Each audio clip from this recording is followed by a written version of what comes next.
لا اله الا الله. ودول يتشالوا ازاي بقى دول؟ انا عارف بقى.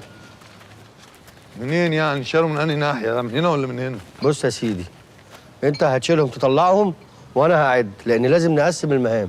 لا يا راجل. ايوه، عشان الراجل قال ايه؟ قال لو لقيتهم 999 طوبه مش هيقبضنا. انا عايزك تقبض، فطلعهم يلا. انا عندي فكره احلى. ايه؟ ده انا وانت نعدهم ونشوف بقى واحد ايه بقى؟ يطلعهم. ايه ده؟ يا معلم، الطوب ده مخرم على فكره، مش احنا.